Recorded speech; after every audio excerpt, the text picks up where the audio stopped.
Hello viewers. డాన్స్లో, ఫైట్స్లో, స్టైల్లో అన్నిట్లో కూడా సరైన హీరో అనిపించుకుంటున్న హీరో మన stylish star Allu Arjun. So recent గా రిలీజ్ అయిన Sarrainodu summer blockbuster hit గా నిలిచింది. మరి ఈ సరైన హిట్ సినిమా సరైనోడు గురించి బోల్డ్ అనే విషయాలు మనతో పంచుకోవడానికి మరెవరో కాదండి, సరైనోడు హిమ్సెల్ఫ్ బన్నీ రెడీగా ఉన్నారు. సో మాట్లాడేద్దాం. కంగ్రాచులేషన్స్ బన్నీ. సో ఈ సరైన సినిమా కోసం వెయిట్ చేస్తూ ఉన్నాము. ఈ సమ్మర్ హీట్ కి యాక్చువల్లీ హీట్ బాగా పెంచేస్తారు అని అనుకున్నాం. కలెక్షన్స్ హీట్ అయితే సూపర్ గా పెరుగుతున్నాయి, అందులో డౌట్ లేదు.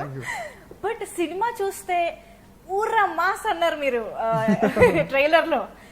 అఫ్ కోర్స్ ఆ మాస్ ఎలిమెంట్స్ అన్ని ఉన్నాయి, but at the same time surprisingly మంచి ఫ్యామిలీ ఎలిమెంట్స్ ఉన్నాయి. సో సమ్మర్ కి ఇంతకంటే ఏం కావాలి, ఇదే సరైన సినిమా అనిపించారు మొత్తానికి సరైనోడుగా. So once again congratulations. But seriously ఈ మ్యాటర్ మాత్రం అందరూ అనుకుంటున్నారు ఫ్యామిలీ ఆడియన్స్ వెళ్లే టైం ఈ సమ్మర్ టైం, ఎందుకంటే పిల్లలకి హాలిడేస్ అని రకరకాల రీజన్స్ తో అందరు బయటకు వస్తారు. సో ఈ సరైనోడు అలా ఒక ట్రీట్ లాగా ఉండింది.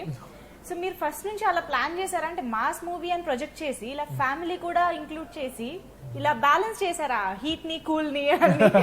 అంటే అదే లేదండి, నాకు బోయపాటి శ్రీను గారు కథ చెప్పినప్పుడే it's a family entertainer with action. Okay, చెప్పినప్పుడే ఫ్యామిలీ ఎంటర్టైనర్. నేను ఆయన కథ చెప్పినప్పుడు నేను చెప్పాను, శ్రీను గారు మీరు యాక్చువల్లీ నాకు కథ చెప్తూ ఉంటే నాకు ఏదో out and out action film అవుతుంది అనుకున్నాను, కానీ ఇలాగ ఒక ఫ్యామిలీ ఎంటర్టైనర్ చెప్తాను ఎక్స్పెక్ట్ చేయలేదు. At the same time just family entertainer కాదు, మీ ఫ్లేవర్ ఒక యాక్షన్ కూడా ఉంది. So it's mix of both. So it's the right film for him and me. అంటే నాకు ఒక family entertainer is a very easy genre for me to blend in, and mass అనేది ఆయన ఫోర్టే. సో ఇద్దరు కలుస్తూ అనేది it's the right blend. The script was the right blend. Definitely మీరిద్దరు కలిసి సినిమా చేస్తున్నారు అనగానే మాకు అందరికి వచ్చిన డౌటే అది. యాక్చువల్లీ అందరికి ట్రైలర్ చూసి ఏముంది, ట్రైలర్ చూసి అందరూ ఇది పెద్ద యాక్షన్ ఫిల్మ్ అవుద్దని అనుకుంటారు. మీరు బోయపాటి గారి స్కేల్ లోకి వెళ్ళిపోయారు అన్న ఫీలింగే వచ్చింది ట్రైలర్ చూసిన తర్వాత. సినిమా చూసిన తర్వాత ఓకే మన బన్నీ మనకి ఉంటూనే ఇటు యాక్షన్ కూడా ఉందన్నమాట. అది ఎలా వదిలేస్తారండి, ఆయన కూడా ఎలా వదిలేస్తారు. బోయపాటి గారు కూడా ఆయన ఎప్పుడు హీరో పట్టే ఫిల్మ్ కూడా డిజైన్ చేస్తారు. సో మన ఆడియన్స్, మనకి మన ఇష్టపడే ఆడియన్స్ వాళ్ళు ఏంటి ఇష్టపడతారు, ఆ సెక్టర్ బ్యాలెన్స్ చేస్తూనే సినిమా ఉంటుంది. అవును. సో అంటే అదే ఆయన రావడమే అలా వచ్చారు తప్ప మీరేం ఇన్సిస్ట్ చేయలేదు తగ్గించండి. ఇన్ఫాక్ట్ నాకేంటంటే నాకు ఒక ఫ్యామిలీ ఎంటర్టైనర్ లోనే ఒక యాక్షన్ ఫిల్మ్ ఏదో చేయాలని ఉండేది. అంటే ఒక యాక్షన్ ఒక మాస్ ఫిల్మ్ అయితే చేయాలి. అండ్ బోయపాటి గారు is one of the right directors to do a mass film అనమాట. సో ఆయన హీరోని కూడా చాలా బాగా ప్రెజెంట్ చేస్తారు. సో నాకు ఎప్పటి నుంచో బోయపాటి గారి సినిమాలన్నా ఆయన అన్నా కూడా నాకు బాగా పరిచయం. ఆయన సినిమాలన్నా కూడా నాకు చాలా ఇష్టం. సో అన్ని అలా కుదిరిని. బట్ డెఫినెట్లీ దిస్ ఇస్ సరైన టైం మీరు ఒక మాస్ మూవీ చేయడానికి. ఎందుకంటే బన్నీ మనకు తెలిసిందే మంచి మాస్ ఎంటర్టైనర్ గా మంచి సినిమా, అఫ్ కోర్స్ మాస్ లో చాలా బాగా వెళ్ళింది. బట్ దాని తర్వాత చూసుకుంటే చాలా వరకు అంటే యాక్షన్లు, కమర్షియల్ ఎలిమెంట్స్ అన్ని ఉన్నా ఫ్యామిలీస్ కి మీరు ఎక్కువ దగ్గర అవుతూ వచ్చారు. సో దిస్ టైం సరైనోడుతో మాస్ ఓపెనింగ్స్ కూడా ఆ రేంజ్ లో వచ్చేసాయి. డెఫినెట్లీ ఇట్స్ మై నా highest openings and Boyapati Srinu గారు హైయెస్ట్ ఓపెనింగ్స్. అంటే మీరు కథ విన్నప్పుడు కథ బాగుంది, ఓకే బోయపాటి శ్రీను గారు డైరెక్టర్ చేద్దాం, ఈ ప్రాజెక్ట్ బాగుంటుంది అనుకునే చేశారా? ఈ సరైన టైంలో నేను మాస్ చేయాల్సిందే అంటే అసలు యాక్చువల్లీ ఈ సినిమా సమ్మర్ కి వస్తుందో లేదా సంక్రాంతికి వస్తుందో ఎప్పుడు వస్తుందో తెలియదు అనమాట. మేము సినిమా చేసినప్పుడు ఆయన నాకు మంచి చెప్పారు. నేను ఈ సినిమా చేయడానికి మెయిన్ కారణం ఏంటంటే more than the script or anything, నాకేంటంటే ఒక మాస్ ఫిల్మ్ చేయాలి, అందులో మనల్ని మాస్ గా ప్రెజెంట్ చేయాలి. ఈ రోజుల్లో డైరెక్టర్లో మనల్ని మాస్ గా ప్రెజెంట్ చేసే డైరెక్టర్స్ లో డెఫినెట్లీ చెప్పుకోవాలంటే one of the best director Boyapati Srinu గారు. సో హీరోని బాగా మాస్ గా ప్రెజెంట్ చేస్తారు. సో మనల్ని మాస్ గా ప్రెజెంట్ చేయాలి. అండ్ ఆయనకి నాకు బాగా ర్యాపో ఉంది. ఆయన ఎప్పుడు చెప్పినా ఒకే మాట చెప్పారు, బాబు నాకు వదిలేండి, నాకు మిమ్మల్ని ఎలా ప్రెజెంట్ చేయాలో నాకు ఐడియా ఉంది, మిమ్మల్ని కొత్తగా మాస్గా ప్రెజెంట్ చేస్తాను ఎప్పుడు అనేవారు. సో డెఫినెట్లీ ఆయనకు ఆ ఇంటెన్షన్ ఉంది, నాకు ఆ డిజైర్ ఉంది. సో సినిమాలు మళ్ళీ బాగా ప్రెజెంట్ చేస్తారు అండ్ దానికి సపోర్ట్ అయ్యే ఫ్యామిలీ ఎంటర్టైనర్ స్క్రిప్ట్ ఇది చాలు. ఇది కరెక్ట్ అనిపించింది. నిజమే, ఆ క్యాలిక్యులేషన్ అయితే కరెక్ట్ గా ఉంది. ఎందుకంటే బోయపాటి గారు హీ లవ్స్ హిస్ హీరో బాగా ప్రెజెంట్ చేసి యూనో ఆ హీరోయిజం అది కూడా భలే కిక్కిచ్చే యూనో పిక్చరైజేషన్ ఉంటుంది ఆయనది.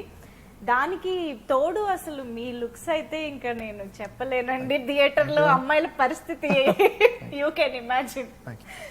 సీరియస్లీ అంటే ఇటు మాస్ సీక్వెన్సెస్ వచ్చినప్పుడు ఆ బాడీ లాంగ్వేజ్ కానీ లుక్ కానీ యునో దట్ మీరు ఇలా అన్నప్పుడైతే సూపర్ గా ఉంది. అదే ఆయన ఐడియా.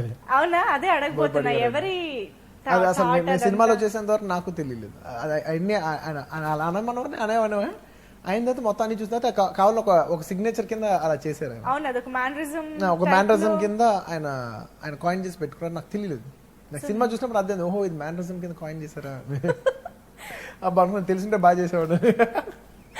అప్పుడు అన్నారు, మీరు కావాలని చేసింటే మాత్రం చెడగొట్టేవారు బాబు, ఇలా చేసింది కాబట్టి బాగుంది. ఇది అబ్సల్యూట్లీ తెలియకుండా చేశారు కాబట్టి. కొన్నిసార్లు తెలియకుండా చేసినప్పుడు ఎఫర్ట్లెస్ గా బాగుంటది, దాన్ని బాగా చేయాలని చెడగొడతాం 90%. అండ్ అసలు స్టార్టింగ్ నుంచి మీ ఇంట్రొడక్షన్ నుంచి కూడా యూనో మీ నుంచి ఐస్ పక్కకు తిప్పాలంటే చాలా కష్టం అయిపోతుంది, అమ్మాయిలకనే కాదు ఈవెన్ అబ్బాయిలకు కూడా. Thank you. ఆ ఫస్ట్ ఫైట్ కదా అసలు, అదైతే super picturization. Fights of course సినిమాలో సూపర్ గా ఉన్నాయి రామ్ లక్ష్మణ్ గారివి. And I think specially mention చేయాలి, మసీద్ ఇది జరుగుతున్నప్పుడు అజా వినిపించగానే మీరు ఆగిపోతారు, అది అసలు భలే ఇంపాక్ట్ క్రియేట్ చేసింది. అంటే ఆడియన్స్ కూడా వెంటనే ఓకే అని ఒక అలర్ట్ అవ్వడం అది వచ్చిందనమాట. So who's thought was that? Director thought. So how did you felt? అంటే విన్నప్పుడు ఫస్ట్ ఇంట్రడక్షన్ చెప్పేప్పుడు ఒక ఇంట్రడక్షన్ ఎపిసోడ్ ఉంది బాబు, ఇంట్రడక్షన్ ఎపిసోడ్ ప్రాబ్లం ఉంది, అది ఉంది. ఈ ఎపిసోడ్ యాక్చువల్లీ లేదు అని మాకు కథ చెప్పినప్పుడు. సో షూటింగ్ స్టార్ట్ అవ్వకముందు బాబు నేను ఒక ఇన్కార్పొరేట్ చేశాను, నాకు ఎప్పటి నుంచి ఒక ఐడియా ఉండేది, అది ఇక్కడ కూర్చుంటుంది, ఎలా ఉంటుంది బాబు సరే రండి అని చెప్తుంటే నాకు చాలా నచ్చింది. అందులో చాలా మీనింగ్ కూడా ఉంది.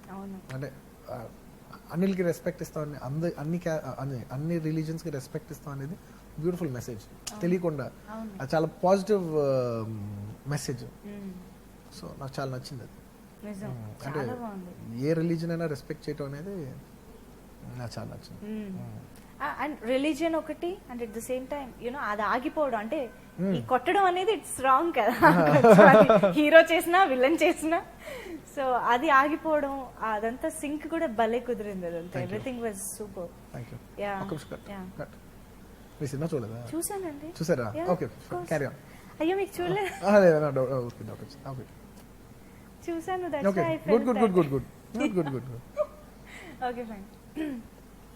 సో మరి బోయపాటి గారితో సినిమా అని ఫస్ట్ అనుకున్నప్పుడు మీరు ఎలాంటి కథ ఎక్స్పెక్ట్ చేశారు, ఆయన ఎలాంటి కథ చెప్పారు? నేను మామూలుగా బాబు ఎప్పుడు మేము ఇద్దరం ఎప్పుడు కలవాలి సినిమా చేయాలని అనుకుంటూనే ఉన్నాం. ఇది ఫస్ట్ ఆయన భద్రా సినిమా అప్పటి నుంచి ఆ భద్ర కథ నాకు చెప్పారు. అప్పుడు నాకు చాలా నచ్చి నేను ఎందుకు అప్పుడు చేయలేకపోయాను, అప్పుడు ఏదో ఆర్యా షూటింగ్ బిజీ ఉండి నేను చేయలేకపోయాను. అండ్ అప్పుడే ఆర్యా టేక్ ఆఫ్ అయింది. సో నేను అన్నాను సినిమా నాకు లేట్ అయిపోద్ది, మీరు ఇంత లోపల చేస్తారంటే బోయపాటి దిల్ రాజు గారు చెప్పిస్తాను, దిల్ రాజు గారు చెప్పించాను. దిల్ రాజు గారు బాగా నచ్చి he took up that project అనమాట. సో అందుకు కథ వినిపించినందుకు ఆ సినిమాలో కూడా ఫస్ట్ థ్యాంక్ యూ కార్డ్ నాకే పడుతుంది. సో ఆయన అప్పటి నుంచి అనుకుంటున్నాం, అప్పుడు మధ్యలో ఇంకో వేరేదో కథ అనుకున్నాం కానీ తర్వాత నేను వేరే సినిమాలు చేయటం, ఆయన ఫ్లేవర్ కూడా మారటం, వద్దులే బాబు ఇప్పుడు ఆ కథ మన ఇద్దరికి సరిపోదని ఇద్దరు అనుకుంటాం. సో ఆ తర్వాత అప్పటి నుంచి ఏదో చేద్దాం అనుకుంటున్నాం. సో 2 years బ్యాక్ ఈ కథ చెప్పారు. ఆయన అప్పటికి వేరే సినిమా చేస్తారు, నేను వేరే సినిమాలో ఉన్నాను. చెప్తే నాకు ఐడియా నచ్చింది సినిమా గారు, మన ఇద్దరం కలిసి ఫ్యామిలీ ఎంటర్టైనర్ చేస్తాను, ఎవరు ఎక్స్పెక్ట్ చేయరు, అట్ ద సేమ్ టైం ఈ ఫ్లేవర్ పోవట్లేదు, అది నాకు నచ్చింది, మంచి బ్లెండ్ చాలా బాగుంది, ఇదే చేద్దాం, ఇదే వర్క్ చేయండి. కానీ అప్పటికప్పుడు వర్క్ చేసుకుంటే అంతా అయిన తర్వాత వర్క్ చేస్తాను బాబు అని ఎప్పటికప్పుడు చెప్పేవారు. కరెక్ట్ టైం వచ్చింది, ఇది నాకు అన్ని సినిమాలు కంప్లీట్ అయ్యి ఆయనకి ఆయన చేసే సినిమా కంప్లీట్ అయ్యి మేము ఇద్దరం కలుసుకున్నప్పుడు ఇంకా సినిమా నాకే నెక్స్ట్ కమిట్మెంట్ లేదంటే ఆయన కూడా నేను కూడా ఏం కమిట్ అవ్వలేదు బాబు అన్నప్పుడు ఇద్దరు కలిసి ఇది చేసాం. అప్పుడు కథ చెప్పారు, నాకు నచ్చింది. ఫుల్ ఫ్లెడ్జ్ గా డెవలప్ చేసినప్పుడు బాగా డెవలప్ చేశారు. And you are like sweetheart to fans, ఎందుకంటే you don't take so much of gap, మరీ ఎక్కువ పాపం వెయిట్ చేయించరు, కొంచెం గ్యాప్ చాలా వరకు యు ట్రై కదా, వెంటనే చేయాలి అని, యు కీప్ ట్రైయింగ్. అది అట్ ద సేమ్ టైం ఏదో సినిమా చేయాలనేసి ఏదో సినిమా ఎక్కించేద్దాం అనే మూడ్ లో మాత్రం ఉండరు. మంచి సినిమా చేయాలి, at the same time at least కుదిరితే 2 films చేయాలి.